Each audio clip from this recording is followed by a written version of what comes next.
Baik, materi yang pertama yaitu pengertian sumber daya manusia pariwisata adalah seluruh aspek manusia yang mengatur kegiatan wisata baik bersifat tangible ataupun intangible yang bertujuan untuk memenuhi kebutuhan dan mewujudkan terciptanya kepuasan wisatawan serta berdampak positif terhadap ekonomi, kesejahteraan, dan kelestarian lingkungan dan budaya di suatu kawasan wisata. Peran NSDM dalam industri pariwisata. Yang ke-1, SDM yang berada di lembaga pemerintah. Yang kedua, SDM yang berada di lembaga pendidikan, namun belum terlibat langsung dalam kegiatan pariwisata. Yang ketiga, SDM yang terlibat langsung dalam kegiatan pariwisata. Pihak yang berperan menghasilkan produk dan jasa bagi wisatawan dalam suatu kegiatan formal. Yang keempat, SDM dari kelompok masyarakat yang berada di luar lembaga formal, namun terkait langsung dalam kegiatan bisnis pariwisata. Dampak pariwisata dalam pengembangan SDM. Dampak ekonomi. 1. Meningkatkan pendapatan masyarakat dan pemerintah. 2. Pengembangan pariwisata berpengaruh positif pada peluasan peluang usaha dan kerja. Dampak sosial. Semakin luasnya lapangan kerja. Dampak kebudayaan. 1. Mendorong pelestarian budaya dan peninggalan sejarah. 2. Mendorong terpeliharanya lingkungan hidup. 3. Wisatawan selalu menikmati segala sesuatu yang khas dan asli. Kualifikasi sumber daya manusia bagi sektor pariwisata. Yang pertama, memiliki wawasan pengetahuan atau knowledge, keterampilan atau skill, dan sikap atau perilaku attitude yang relevan dan mampu menunjang pencapaian sasaran dan bidang tugas dalam suatu organisasi. Yang kedua, memiliki rasa tanggung jawab dan pengertian atau pemahaman yang mendalam terhadap tugas dan kewajibannya sebagai karyawan atau unsur manajemen organisasi. Yang ketiga, memiliki jiwa kemauan yang kuat untuk berprestasi produktif dan bersikap profesional. Yang keempat, memiliki disiplin kerja, dedikasi, dan loyalitas yang tinggi terhadap pekerjaan dan terhadap organisasi. Yang kelima, memiliki kemauan dan kemampuan untuk selalu mengembangkan potensi dan kemampuan diri pribadi demi kelancaran pelaksanaan tugas organisasi. Yang keenam, memiliki kemampuan yang tinggi dalam bidang teknik maupun manajemen dan kepemimpinan. Selanjutnya adalah memiliki keahlian dan keterampilan yang tertinggi dalam bidang tugas dan memiliki kemampuan alih teknologi. Memiliki pola pikir dan pola tindak yang sesuai dengan visi, misi, dan budaya kerja organisasi. Memiliki rasa tanggung jawab dan pengertian atau pemahaman yang mendalam terhadap tugas dan kewajiban sebagai karyawan atau unsur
mancanegara yang paling besar.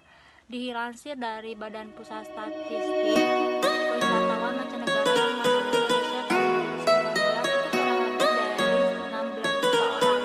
Hal itu naik 1,87% dari tahun sebelumnya yang mendatangkan wisatawan mancanegara sebanyak 15 juta orang. Jadi sektor pariwisata Indonesia merupakan salah satu sektor krusial yang membantu perekonomian negara. Indonesia juga akan didukung yang besar untuk dikembangkan oleh pemerintah.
Tahun 2009 Pasal 1 Ayat 7,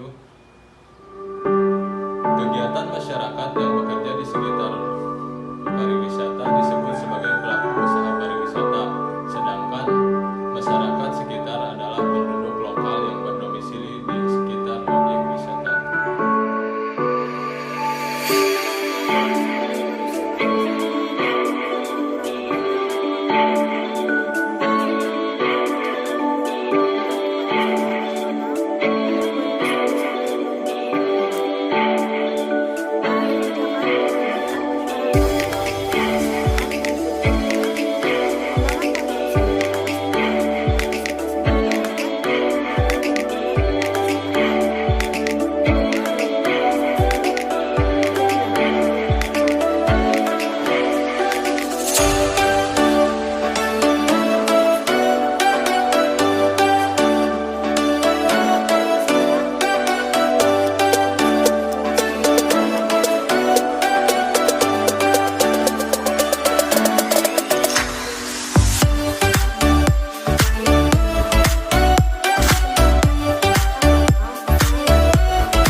pariwisata memberikan suatu peluang di mana dapat membuka lapangan kerja karena pendapatan masyarakat dari pembelanjaan wisatawan, mempromosikan budaya masyarakat lokal ke mancanegara, serta melestarikan lingkungan sekitar. Jumlah SDM yang ada sebaiknya dimanfaatkan